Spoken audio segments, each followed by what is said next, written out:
Hoy voy a hablar el último mensaje con respecto a esta carta y quiero invitarle a que meditemos un momento en esta palabra y que le pidamos al Señor que Él hable a nuestro corazón. Quiero leer ahí en la carta a los Romanos en el capítulo 15, versículos 5 y 6. Quise titular a este mensaje, a este sermón, un nuevo nivel. Cuando estaba leyendo estos dos últimos capítulos, tratando de encontrar el sentido, el núcleo de este pasaje, de estos dos capítulos, de este mensaje, y me daba cuenta cómo Pablo intenta llevar a la iglesia, no solamente a la iglesia en Roma, sino a toda la iglesia que tuviera contacto con sus palabras, a otro nivel, a un nivel superior. Y creo que estamos en un momento muy importante como iglesia y que esta palabra nos cae de manera perfecta a nosotros y nos invita a tomar una decisión muy trascendental. Así es que le voy a invitar a que pongamos toda nuestra atención y que le pidamos al Señor que Él sea el que nos hable en esta tarde. Romanos capítulo 15, versículos 5 y 6. Si usted no trae una Biblia, lo puede leer aquí en la parte de enfrente. Y dice así: en el nombre de Jesucristo.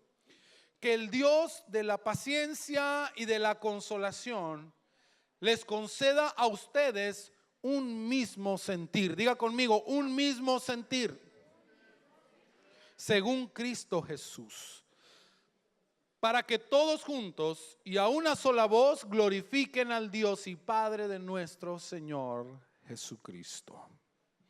Quiero invitarle a que cierre sus ojos y que oremos al Señor y le pidamos a su Espíritu que Él trabaje en nuestras vidas y que salgamos de aquí con una necesidad, que salgamos aquí con la necesidad de tomar una decisión, la necesidad de decidir algo importante para nuestra vida, no solamente en lo particular cada uno de nosotros, sino también en lo colectivo, como su iglesia, como su cuerpo. Señor, hoy quiero darte gracias por la bendición que me das de estar aquí.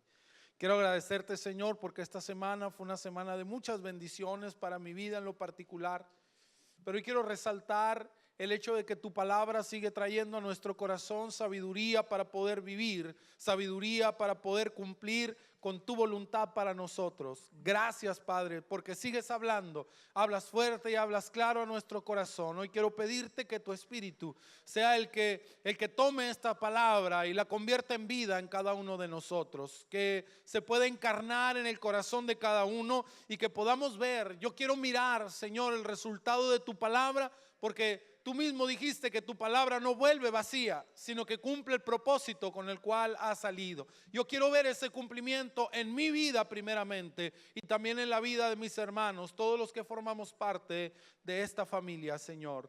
En el nombre de Jesucristo. Amén. Pablo cierra su carta a los romanos, recalcando la importancia de estar unidos como el cuerpo de Cristo que somos. En eso encierra todo el mensaje doctrinal, en eso encierra todo el mensaje práctico de toda la carta, en el hecho de estar unidos, de quitar cualquier diferencia, de quitar cualquier división, cualquier traba que pueda encontrarse y que pueda luchar en contra de la unidad de la iglesia del Señor. Pero no solamente recalca la unidad, sino que lleva todas estas cosas, todo lo que Él enseñó, todo lo que Él le dio a la iglesia de Roma, la lleva a un nivel más elevado. Nos puso la base doctrinal, el rudimento de donde debíamos empezar. Y luego nos puso las primeras obras, las primeras prácticas que deben de ser el resultado de una correcta vivencia, de una sana vivencia de la doctrina de Jesús, de la doctrina de la salvación a través de la fe y no de las obras. y de las obras que son el resultado de la salvación que hemos obtenido por la fe. Nos puso la base doctrinal para que entendiéramos que nadie puede hacer diferencia, para que entendiéramos que nadie está aquí por algún merecimiento personal o por algún mérito que haya obtenido, sino que todos estamos aquí como resultado de la gracia y de la fe que hemos depositado en la obra de Cristo en la cruz. Luego nos enseña las primeras obras, las primeras acciones que debemos realizar si realmente hemos entendido la doctrina de la salvación. Si realmente hemos entendido cómo es que Dios nos justificó, no porque lo mereciéramos, nos justificó por su misericordia, que nos aceptó así como estábamos y que nos amó por encima de todas las cosas y nos amó profundamente, y a través de ese amor nos llevó al arrepentimiento, a entender lo que debía haber y lo que no debía haber en nuestras vidas, y cómo esa obra maravillosa nos permite estar a nosotros unidos, juntos como hermanos, amarnos sin distinción, amarnos sin barreras, porque Él no puso ninguna barrera. Hablábamos de cómo Él era el único capaz de juzgarnos, el único capaz de condenarnos, pero no lo hizo. Y la invitación del apóstol a que no seamos nosotros quienes nos juzguemos a nosotros mismos, que no seamos nosotros quienes menospreciemos a nuestro hermano por cuestiones de diferencias de prácticas, por cuestiones de diferencias de formas, a no menospreciar, a no criticar, a no juzgar a las personas a nuestro alrededor, sino a dar de ese amor que Dios nos ha dado, porque ese amor tiene el poder para producir arrepentimiento en las vidas. Mucho más que el juicio, mucho más que la crítica, mucho más que la condenación, el amor perfecto de Dios tiene el poder de llevarnos al arrepentimiento genuino. Y entonces Pablo toma todo eso, toda esa base y esas primeras obras, y en esta parte los lleva a un nivel más elevado y nos invita a subir con Él a un nivel más elevado, a un nivel más fuerte, más profundo, que es el amor. Porque empezamos por la ley, ¿se acuerda? Empezamos con la ley y la ley nos mantenía sujetos al pecado. Pero luego llega la gracia y la misericordia de Dios y nos saca de la condenación y nos pone en un nivel de gracia, y luego de ese nivel de gracia nos pone en un nivel de responsabilidad los unos con los otros. Pero ahora nos invita a ir al nivel más elevado, a la expresión más elevada del ser la iglesia de Jesucristo, a la expresión más elevada y más poderosa de ser el cuerpo de Cristo, el amor. Y ya no vivimos por el pecado, y el pecado no condiciona nuestra vida. Cuando la iglesia sube a ese nivel al que el Señor nos invita a llegar, el pecado ya no es un patrón a través del cual modulamos nuestra vida. Porque aquellos que viven en el nivel primario, en el nivel de la ley, modulan su vida en razón del pecado y le preguntan: ¿tú eres cristiano? Sí. ¿Y qué es ser cristiano? Bueno, los cristianos son los que no toman, no fuman, no van a esto, no hacen lo otro, no hacen aquello. Y su vida y su identidad se formula alrededor de lo que es el pecado, de lo que no deben de hacer. Pero cuando Dios nos invita a ir a este nivel más elevado, nos lleva a todo aquello que sí podemos y que sí debemos hacer por amor. Paz de Cristo, hermano.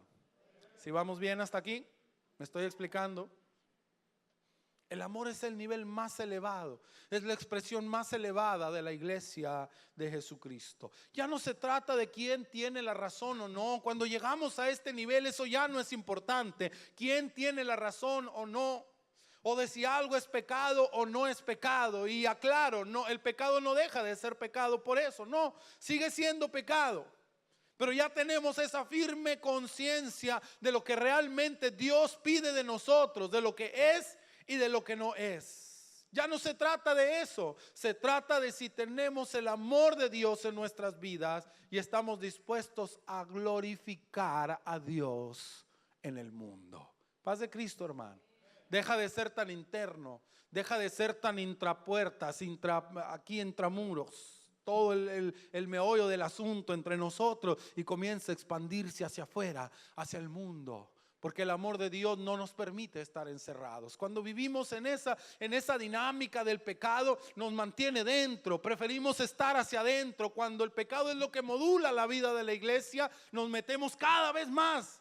Nos encerramos cada vez más en el afán de librarnos del pecado contra el cual estamos luchando. Pero cuando llegamos al nivel más elevado del amor, nos impulsa a ir hacia afuera, porque el mundo necesita del amor de Dios.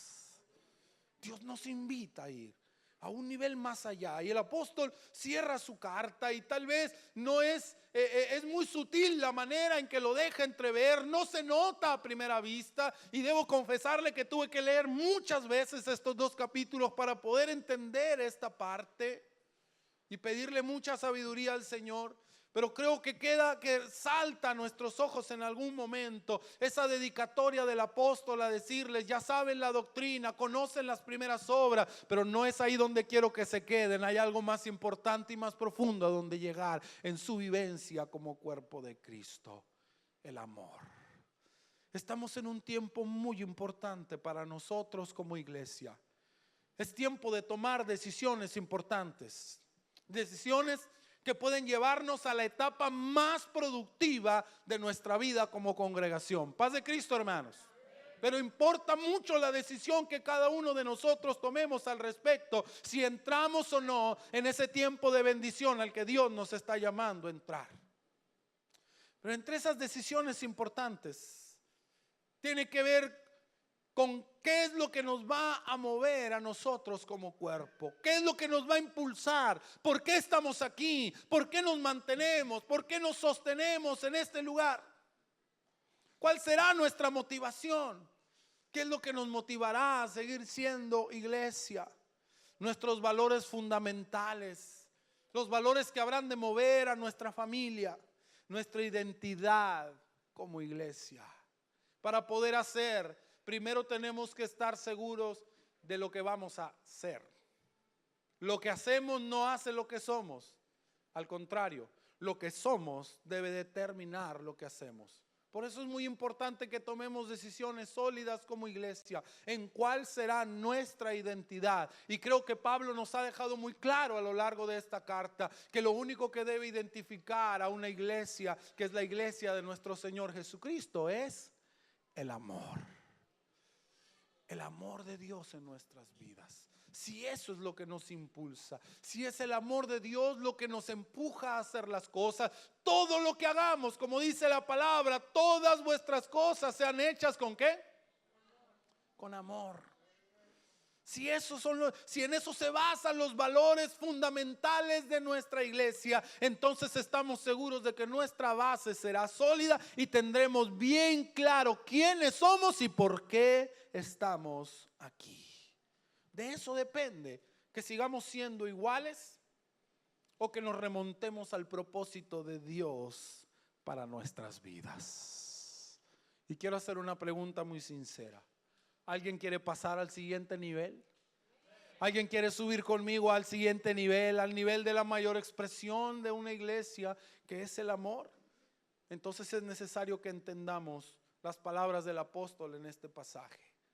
Y lo primero que hace el apóstol Pablo al comenzar el capítulo 15 es un llamado a los fuertes. En el capítulo 14 Pablo habla sobre aquellos que son débiles en la fe y cómo es que debemos de tratarlos, aquellos que todavía necesitan de ciertas cosas o de ciertas formas para poder vivir su comunión con Dios, y cómo eso no debe de hacer ninguna barrera, cómo eso no debe de preocuparnos y no debe de poner ningún obstáculo entre el cuerpo de Cristo. Y en esta ocasión Pablo se refiere y hace un llamado directo a aquellos que se consideran o que nos consideramos fuertes en la fe. Se identifica con ellos, habla de ese grupo como un grupo al que él pertenece, y ahí en los primeros 2 versículos del capítulo, dice: así que los que somos fuertes debemos soportar las flaquezas de los débiles, en vez de hacer lo que nos agrada. Cada uno de nosotros debe agradar a su prójimo en lo que es bueno, con el fin de edificarlo. Paz de Cristo, hermano. Déjame ver si puedo explicar esto lo más claro que me sea posible. El domingo pasado hablábamos que lejos de discutir, de menospreciar, de juzgar o de imponer nuestras creencias personales, como suele hacerlo la gente en el primer nivel, en el nivel rudimentario, allí, en el piso del edificio que estamos construyendo. En ese primer nivel suele haber mucha discusión, suele haber mucha imposición, suele haber mucho juicio, mucho menosprecio allí en el piso, en el primer nivel, donde se mueve la mayoría de la gente cristiana de este tiempo. Pero Pablo nos invita a pasar a un siguiente nivel donde no hay discusión, ni imposiciones, ni juicio, ni menosprecio. Y los invita a los fuertes a tener paciencia con aquellos que son débiles y a soportar su debilidad. Paz de Cristo, hermano. Soporten sus flaquezas. Y aquí quiero hacer una aclaración. No es lo mismo soportar que aceptar. Con aquellos que son débiles en la fe, el Señor nos invita a soportar su debilidad, pero no a aceptarla. Porque la vida cristiana debe ser un proceso de crecimiento, un proceso de cambio. Cuando alguien se queda en un mismo lugar por gusto, pues ya estamos hablando de un problema que se tiene que revisar. Pero el apóstol Pablo dice: soporten sus debilidades, denles tiempo, ámenlos y permitan que el Señor vaya trabajando en cada uno a través de su espíritu. Una persona que es fuerte en la fe es llamada a tener paciencia con aquellos que son débiles en el conocimiento de la palabra y los invita a actuar de manera sensata con ellos, no por causa del pecado, sino por causa del amor. Acuérdese que subimos a ese nivel donde el amor es lo que lo regula todo. Ya no hacemos o dejamos de hacer cosas porque sean o no sean pecado. Eso es muy rudimentario, eso es del primer nivel, eso es de primaria. En el siguiente nivel, hacemos o no hacemos las cosas definidos por el amor. Por eso el apóstol Pablo nos dice que si algo de lo que nosotros hacemos en nuestra libertad en Cristo pone en riesgo de caer a mi hermano que es más débil, entonces yo debo de amarlo. Entonces yo debo de no hacer aquello que lastima la conciencia y la fe de mi hermano que es débil en la fe. Pero no porque sea pecado, sino porque lo amo. Por eso dice Pablo ahí en el capítulo 14, si alguien se siente ofendido porque uno de ustedes coma carne, pues no la coma. No la coma delante de ellos, para que no lastime la fe de su hermano que es débil. En la carta a los Corintios, el apóstol Pablo se refiere a sí mismo y dice: si yo voy a hacer caer, si yo voy a hacer que un hermano mío que es débil en la fe caiga de la gracia o deje de alcanzar la gracia por causa de mi libertad, por comer carne de los sacrificados a los ídolos, dice: no comeré carne jamás. Es una decisión personal que el apóstol toma por amor. No está diciendo con ello que sea pecado, está diciendo con ello que ha decidido amar a su hermano que es débil en la fe. Una persona del nivel elevado se abstiene de algunas cosas que pueden contrariar la fe de sus hermanos. Está completamente comprometido con su familia de fe y está buscando edificarlos. Se abstiene de algunas cosas que pueden mancillar la fe de su hermano. No porque esté aceptando que está en pecado, no, sino porque está aceptando amar. Ha pasado a un nivel más alto, ha pasado a un nivel superior donde ha decidido amar a su hermano. Y si el hacer ciertas cosas daña la fe de alguno, entonces decide no hacerlas por amor a su hermano. Y decide ser bueno en lo bueno para edificar a su hermano. No se trata de que nos la vamos a pasar, ¿verdad?, quitándonos todo y dejando de hacer todo porque hay alguien que es débil en la fe. No, se trata de no hacerlo delante de ellos y buscar edificarlo para que crezca, para que su fe se fortalezca. Que no vivamos en esa disputa. Si tenemos que llegar al punto de tomar esa decisión, hay que tomarla, hay que hacerla, pero por las razones correctas. De igual manera, el apóstol nos llama a confiar en la esperanza y en la consolación que Dios nos da. para tener paciencia y soportar el tiempo de esa transición. Entendemos que esa transición de conocer lo que realmente Dios espera de nosotros y lo que no es de un día para otro. Muchas formas van a seguir estando allí, como hay otras que ya desaparecieron porque entendimos, porque el Espíritu nos hizo entender que había cosas que ya no eran necesarias, que había cosas, que había formas que debían cambiar, porque Dios no nos lo estaba pidiendo ya. Pero hay otras que todavía van a tardar un tiempo. Y para aquellos que de repente se desesperan y dicen, ¿por qué esto? ¿Por qué aquello? ¿Por qué el otro? Dice la palabra del Señor que el Dios de toda paciencia, que el Dios de paz les dé paciencia y les dé consuelo, para que puedan aceptar el tiempo que dure esa transición que debemos vivir hasta que todos lleguemos a estar en el siguiente nivel. Y no quiere decir que con eso, muchas formas ya con eso van a desaparecer, pero vamos a llegar a ese nivel donde ya no van a ser tan importantes como para producir separación en el cuerpo de Cristo. Vamos a llegar a ese nivel del amor, donde ni unos le van a imponer una cosa a los otros, ni los otros a los unos. Paz de Cristo, hermano. Sino que vamos a poder convivir en armonía sin importar las diferencias de formas o de prácticas que algunos pudiéramos tener.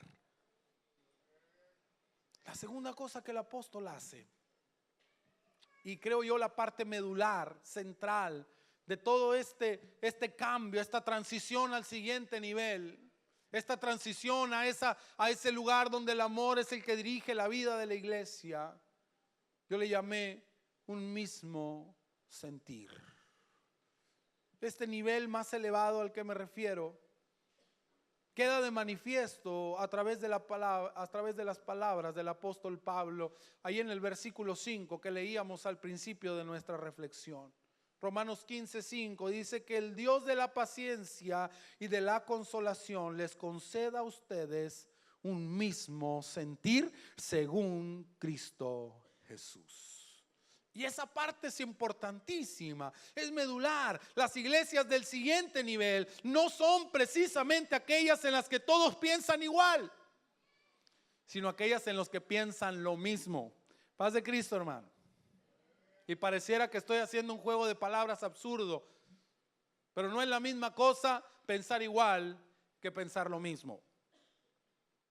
No vamos a llegar a un punto en que la iglesia del Señor se vaya a poner completamente de acuerdo en todas las cosas. No, seguirá habiendo diferencias de pensamiento. ¿Por qué? Porque Dios lo quiso así. Es parte de la diversidad del cuerpo y de lo que le da riqueza a la iglesia del Señor. No vamos a estar completamente de acuerdo en todo. Nunca vamos a pensar exactamente igual. Pero sí podemos llegar a pensar una misma cosa. Paz de Cristo, hermano.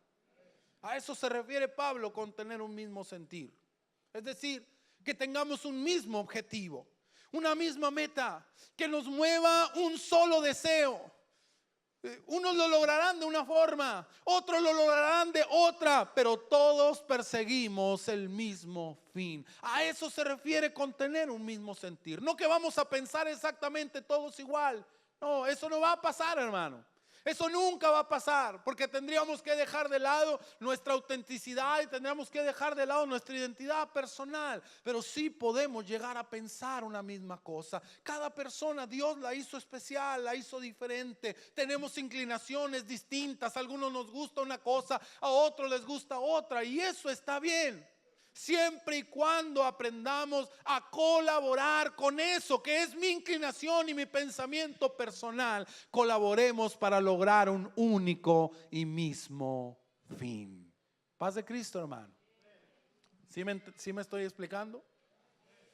Tener una misma pasión, tener una misma meta que alcanzar. Cada uno va a luchar por ella desde su trinchera particular. Cada uno va a pelear por el cumplimiento de esa misión desde su perspectiva particular, personal. Pero todos estaremos luchando por un mismo fin. Mientras no tengamos claro eso, hermano, viviremos muy ocupados tratando de hacer que todos seamos exactamente iguales y nunca daremos ni un solo paso contundente en el cumplimiento del propósito de Dios para nosotros como iglesia. La iglesia del Señor se ha detenido durante mucho tiempo tratando de que todos pensemos exactamente igual. Eso es imposible. Eso no se puede hacer. Va en contra de la misma voluntad de Dios, porque si Dios hubiera querido que todos pensáramos exactamente igual, nos habría puesto a todos la misma mente. Pero Dios no lo quiso así desde el principio. Dios nos hizo distintos, únicos, particulares a cada uno de nosotros, para que con esa diversidad aportemos para el cumplimiento de su voluntad perfecta. Y la iglesia se ha detenido demasiado tratando de lograr esa uniformidad, cuando ni la propia cultura general ha logrado eso. Somos diversos, somos distintos. Usted puede ir a otra parte de este país y encuentra unas costumbres y unas formas muy distintas las unas a las otras. Cuando nosotros como iglesia intentamos uniformar el pensamiento de la gente, le dedicamos demasiado tiempo a algo que no tiene fin. Tendríamos que estar todos encerrados aquí, no tener comunicación con el exterior, ni de manera física ni de manera virtual, para poder llegar a un punto en que una idea se transmitiera aquí, que pudiera permanecer y que todos pensáramos exactamente igual, y dudo que pudiéramos llegar a hacerlo. Pero estamos en contacto con el mundo y la cultura que hay a nuestro alrededor, nuestra misma dinámica particular, familiar, nos presenta las diferencias que cada uno de nosotros tenemos. Nuestras experiencias personales particulares le dan forma a nuestra manera de pensar. No podemos evitarlo. Y hemos perdido mucho tiempo tratando de uniformar el pensamiento de la gente, cuando Dios nunca nos pidió eso. Nunca nos dijo quiero que piensen igual. Nos dijo quiero que piensen una misma cosa, que fijen su mirada en un mismo fin. Y cada uno, a ti, así como te hice, con tus particularidades, con tus fortalezas, con tus debilidades, con tus inclinaciones personales, puedes aportar a cumplir la misma meta que tu hermano. Aunque él sea muy diferente a ti, aunque él piense muy distinto a ti o hable muy distinto a ti, pueden cumplir juntos una misma meta. Si queremos dar pasos contundentes, hermano, si queremos llegar al siguiente nivel como iglesia y expresar verdaderamente el deseo de Dios para la iglesia en este mundo, como el medio para establecer su reino aquí en la tierra, hermano, tenemos que dejar de buscar que todos pensemos igual y empecemos a enfocarnos en pensar una misma cosa, para que podamos dar pasos hacia adelante en el cumplimiento de la voluntad de Dios. Y entonces surge una pregunta. Si todos tenemos que tener un mismo sentir, ¿cuál debe ser? ¿Quién lo define? ¿Quién define cuál debe ser la meta? ¿Quién define cuál debe ser el pensamiento en común? El factor en común que todos compartamos. ¿Quién lo decide? ¿Quién lo va a poner? ¿El pastor? ¿Los líderes? ¿Algún hermano con mucha sabiduría humana o espiritual? No. Pablo lo deja bien clarito. ¿Quién va a definir el objetivo? ¿Quién va a definir el sentir? Dice, ustedes deben tener un mismo sentir según Cristo Jesús. El sentir de Cristo en nuestras vidas es lo que debe determinar el foco de atención que la iglesia debe de tener. Es lo que debe definir en qué nos vamos a enfocar. ¿A qué le vamos a dar atención, tiempo y esfuerzo si queremos cumplir, si queremos subir al siguiente nivel? ¿En qué tenemos que enfocarnos? Desde la carta a los hebreos, ¿verdad? El escritor nos habla y nos dice que nuestros ojos deben de estar puestos en Jesús. Puestos los ojos en Jesús, el autor y el consumador de la fe. Él es el que dirige todo esto. ¿Y cuál es ese sentir que puede mantener a una iglesia verdaderamente unida a pesar de las diferencias circunstanciales? ¿Habrá algo en lo que podamos estar realmente juntos a pesar de las diferencias? Pablo lo expresa en el capítulo 2 de su carta a los Filipenses y habla de ese sentir. del sentir de Cristo Jesús. Y le voy a invitar a que vaya conmigo a esta carta, al capítulo 2, y leamos del versículo 5 al versículo 11. Y ahí expresa cuál fue el sentir. ¿Cuál es el sentir que debe mover a la iglesia? ¿Cuál es el sentir en el cual debemos enfocarnos a pesar de nuestras diferencias? Filipenses 2 del 5 al 11 dice que hay en ustedes el mismo sentir. Ahí está. ¿Según quién? Que hubo también en Cristo Jesús. Y luego lo explica. Quien siendo en forma de Dios no estimó el ser igual a Dios como cosa que aferrarse, sino que se despojó a sí mismo y tomó forma de siervo y se hizo semejante a los hombres, y estando en la condición de hombre se humilló a sí mismo y se hizo obediente hasta la muerte y muerte de cruz, por lo cual Dios también lo exaltó hasta lo sumo y le dio un nombre que es sobre todo nombre, para que en el nombre de Jesús se doble toda rodilla de los que están en los cielos y en la tierra y debajo de la tierra, y que toda lengua confiese que Jesucristo es el Señor, para gloria de Dios el Padre. Ese es el objetivo. Ese es el punto central. Ese es el mismo sentir que la iglesia del Señor debe de tener. El sentir de Cristo Jesús. Ahí lo expresa Pablo. En lo que nos debemos enfocar. Este es el siguiente nivel.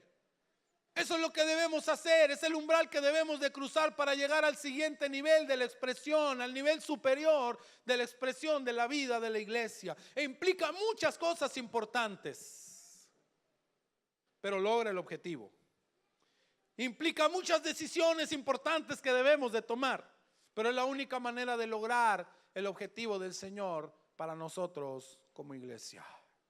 Y quiero mencionar 4 cosas que dice este pasaje que debemos de hacer si queremos tener el sentir de Cristo en nuestra vida, o si tenemos el sentir de Cristo en nuestras vidas, si queremos realmente luchar por la voluntad de Dios, lograr la voluntad de Dios. Estas 4 cosas deben de estar en nosotros. Y lo primero que menciona es el autodespojo.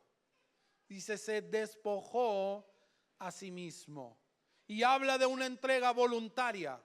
Habla de una entrega que Él mismo decidió. Dice la palabra del Señor: a mí nadie me quita la vida, yo la doy. Nadie me está quitando la vida. Yo voluntariamente estoy decidiendo morir por ustedes. Él se despojó a sí mismo. Se quitó los privilegios de manera voluntaria para que nosotros pudiéramos ser partícipes de su gracia y de su amor y del perdón de Dios para nuestros pecados. La iglesia debe estar dispuesta al autodespojo.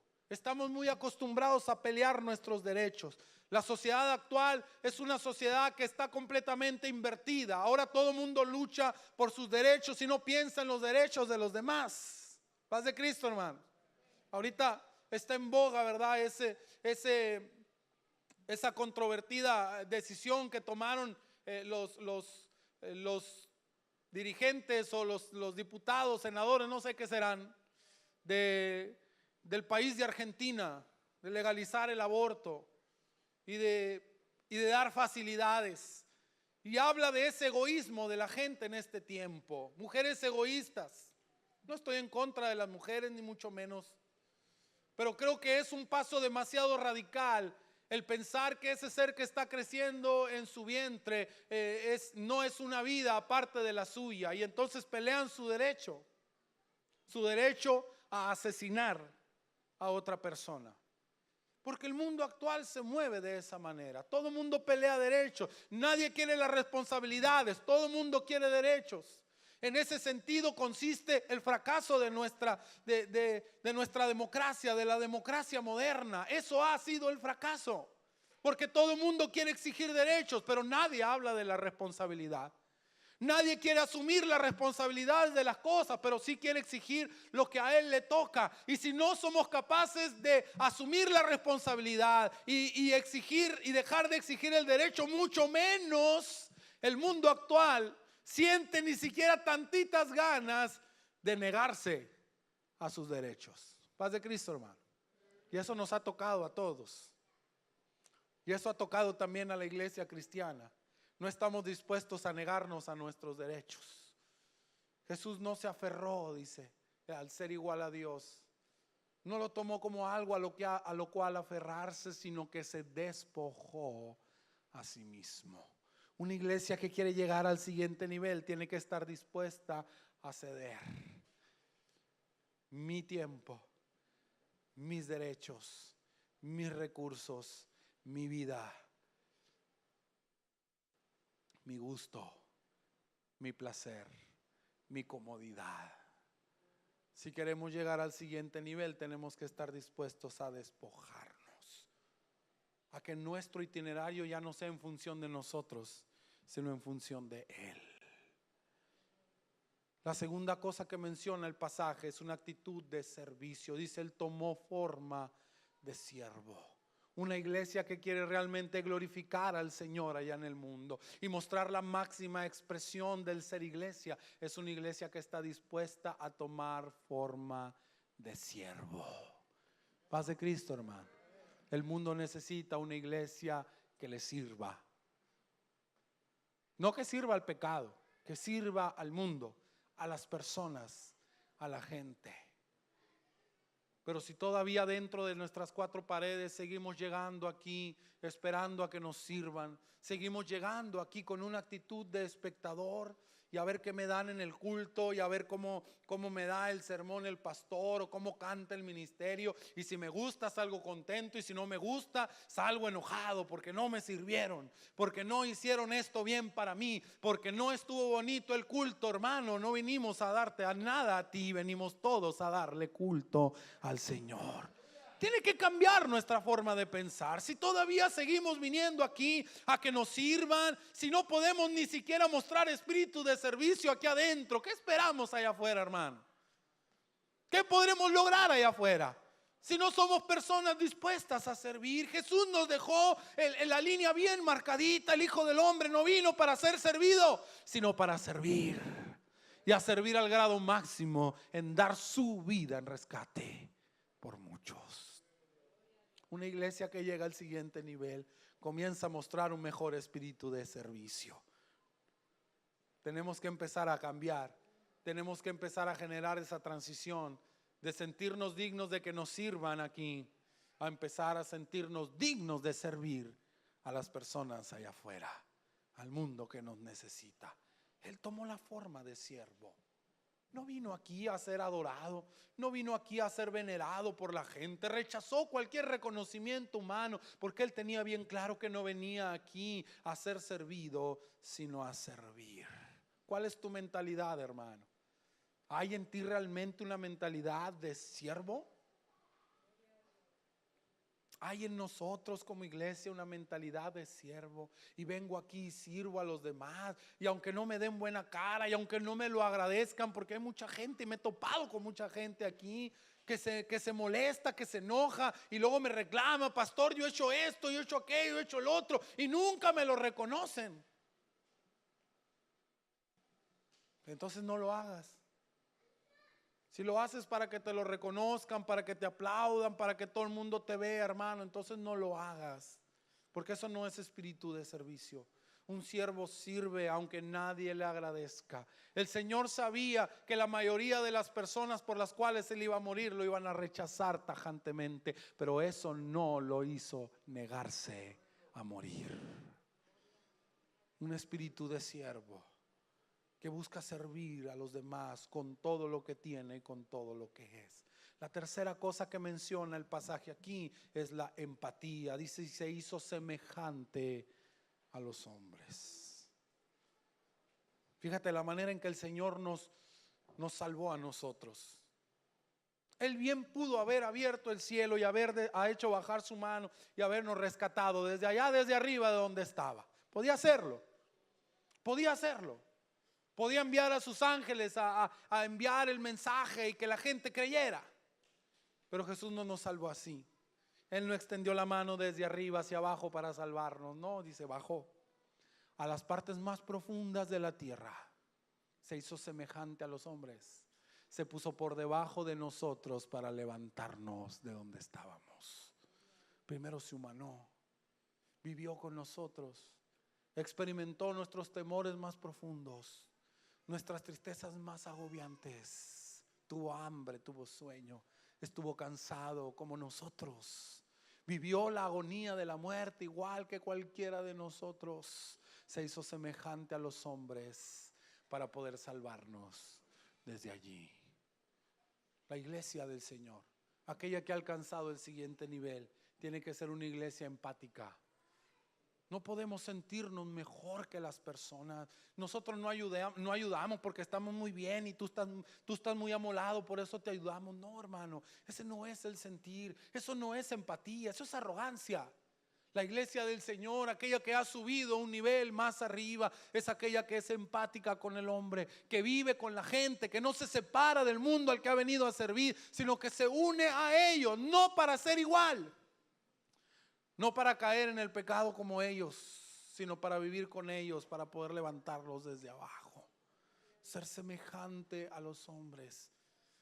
Cada vez que usted escucha algo de lo que estoy mencionando, hermano, que Cristo hizo por nosotros, recuerde las primeras palabras de este pasaje: que hayan ustedes el mismo sentir. La cuarta cosa que menciona ahí que quiero hablar es humildad y obediencia. Dice: se humilló y se hizo obediente hasta la muerte. Que haya el mismo sentir también en ti y en mí. Humildad y obediencia hasta la muerte. Se puso en condición de siervo, se puso en la misma condición que nosotros, y luego allí se humilló todavía hasta lo sumo, por debajo de nosotros, y obedeció a la voluntad de Dios con su propia vida. Hay en vosotros este mismo sentir. ¿Qué significa para ti ser humilde y obediente hasta la muerte? Entender que la razón de nuestra vida, entender que el camino de Jesús no nos lleva hacia otro lado más que al Calvario. Entender que seguir a Cristo, tomar su cruz y seguirle cada día no tiene otro final. Cuando Jesús le dijo a sus discípulos: si alguno quiere venir en pos de mí, niéguese a sí mismo, tome su cruz y sígame, los estaba guiando hacia el Calvario. Humildes y obedientes hasta la muerte. No sabemos a dónde nos vaya a llevar el camino de la obediencia a Jesús.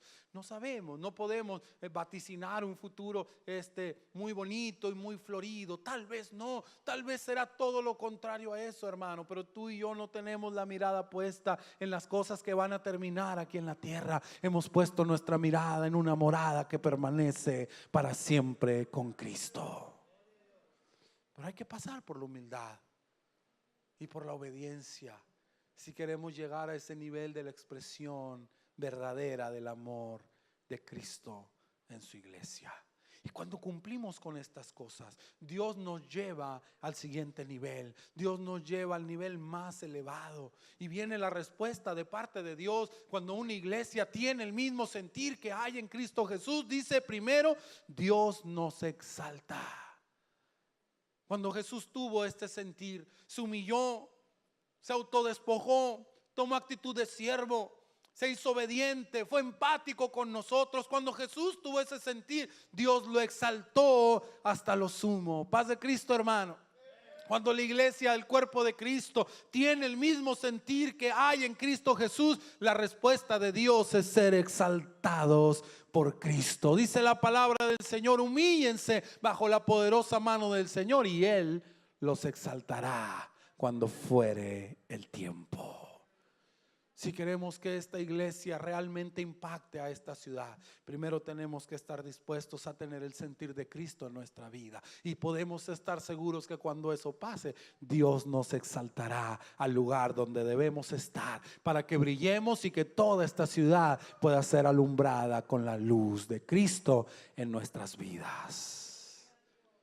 Lo segundo que pasa como respuesta al sentir de Cristo en la iglesia es que Él nos da una identidad, su identidad. Dice la palabra, y le dio un nombre que es sobre todo nombre.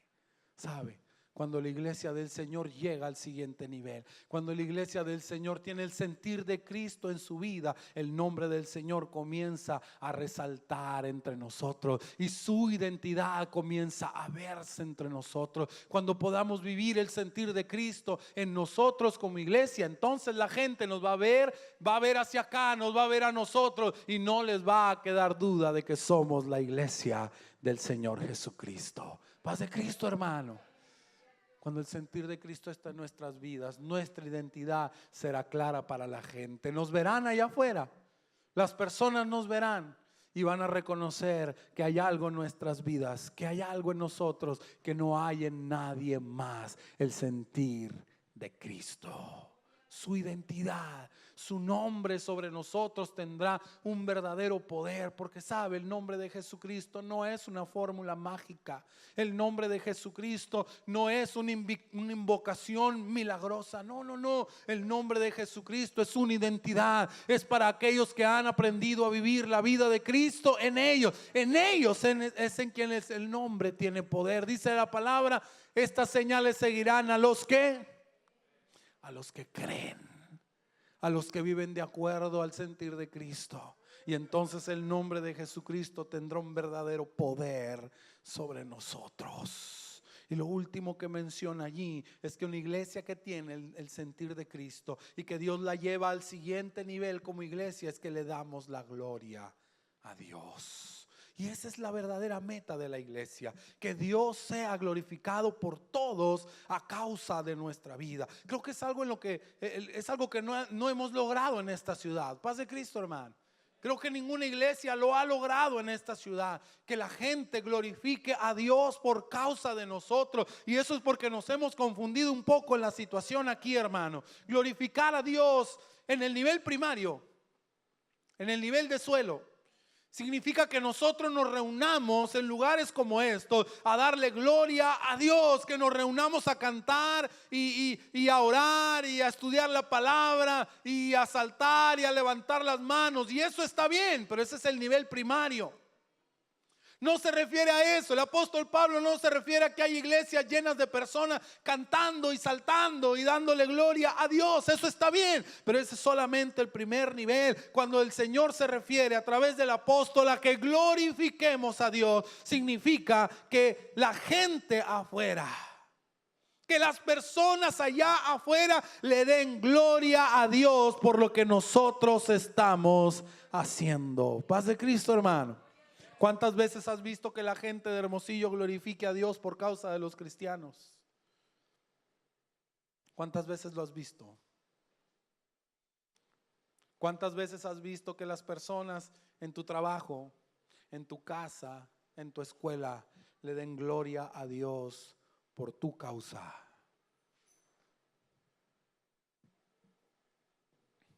¿Cuántas?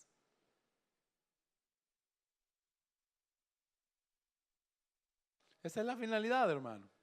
Venir a lugares como estos y cantar y decir gloria a Dios. Todas las iglesias lo hacen, pero la finalidad de verdad del cuerpo de Cristo es que la gente allá afuera comience a decir: bendito sea el nombre del Señor por sus vidas. Esa es la responsabilidad.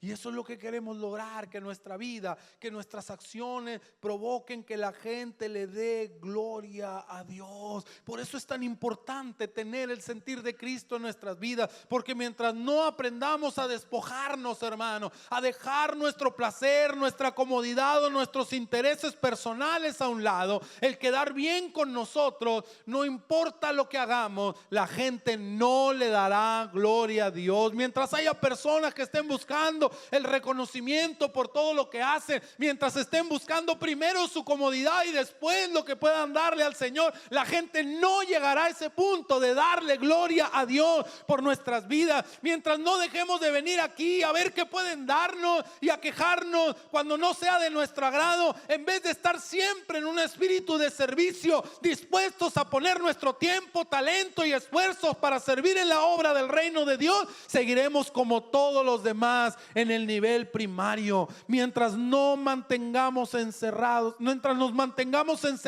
en nuestros templos, sin sentir verdadera compasión por las personas que están allá afuera, y estemos más interesados en que se note la diferencia entre nosotros y ellos que identificarnos con sus padecimientos para poder actuar de corazón y compasión por nuestra sociedad, la gente no podrá ver a Cristo en nosotros. Mientras sigamos mostrándonos a nosotros mismos y nos sintamos mejores que los demás, criticándolos en vez de aceptarlo, siendo obedientes a lo que Dios nos manda, ama a tu prójimo como a ti mismo, la gente seguirá negando a Dios porque nosotros no hemos sido capaces de representarlo dignamente. Paz de Cristo, hermano. El apóstol Pablo da una última recomendación. Ahí en el capítulo 16. No tomé mucho de este capítulo porque la mayor parte son saludos personales que el apóstol Pablo le manda a ciertas personas. Pero ahí en esa última parte, después de esa lista de saludos personales, Pablo le hace una recomendación a la iglesia en Roma, como quien se acuerda de un detalle que le parece lo suficientemente importante como para hacer un paréntesis en el cierre de la carta. Y ahí en el versículo 17 del capítulo 16 de Romanos dice: pero les ruego, hermanos, que se cuiden de los que causan divisiones y tropiezos en contra de la enseñanza que ustedes han recibido, y que se aparten de ellos. Aléjense de todo aquel que causa división en el cuerpo y que los hacen tropezar por ir en contra de la doctrina que ustedes han aprendido. Sí, se trata de mantener unido al cuerpo, pero no a la fuerza. Se trata de amar a nuestros hermanos, pero no a la fuerza. Aléjense de todos aquellos que vienen a causar división, que quieren poner separación entre unos y otros. Si tú descubres a una persona así, hermano, aléjate. Ámalo, pero de lejitos. Si cataloga a las personas, si hace clasificación entre unos y otros, aléjate, hermano, porque eso no proviene de nada bueno y no terminará en nada bueno, dice el apóstol. De todo aquel que le hace tropezar en la enseñanza de la doctrina, de todo aquel que trata de imponer su forma de pensar particular en otros, sea cual sea, sea de un lado o sea del otro, aléjate, hermano, aléjate, ámalo, pero ámalo a distancia. Dios nos está pidiendo que estemos unidos como cuerpo.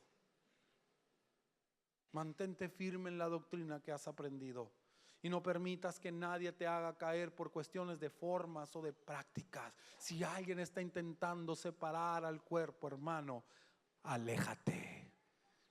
Prestarle atención a ese tipo de situaciones y a ese tipo de personas solo nos hace perder el tiempo, hermano. Un tiempo que ya no tenemos, cada vez tenemos menos. Aléjate de aquellos que quieren separar al cuerpo de Cristo y vayamos todos en un mismo sentir, a una sola voz, como dice el pasaje inicial, a cumplir el propósito de Dios para su iglesia. Ya no tenemos tiempo para estarnos dividiendo, hermano. Ya no tenemos tiempo para estar discutiendo. Es tiempo de amarnos, darle al Espíritu de Dios el control que le corresponde como Señor de la iglesia y dejar que las cosas que tengan que pasar pasen. Dios estará en control de las cosas. Nosotros amémonos, unámonos y permitamos que el Espíritu de Dios nos lleve a cumplir su propósito perfecto en esta tierra.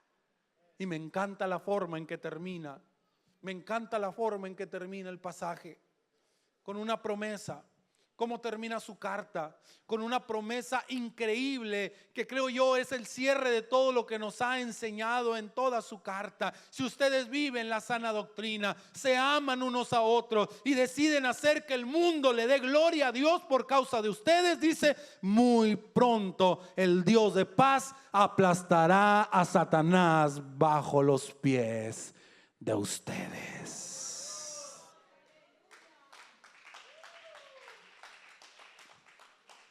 Así termina esta carta. Así termina con una promesa maravillosa. Si somos capaces de entender la doctrina de Jesús, de vivirla, de encarnarla, de confiar en la obra del Espíritu, de amarnos unos a otros como nuestra identidad particular, propia, y decidimos con todo nuestro ser que el nombre del Señor sea glorificado por esta ciudad, por nuestra causa, hermano. No habrá enemigo que nos pueda derrotar. Muy pronto nuestro Dios aplastará a Satanás debajo de nuestros pies. ¿Cuántos le pueden dar gloria al Señor? Póngase de pie, hermano. Ponte de pie.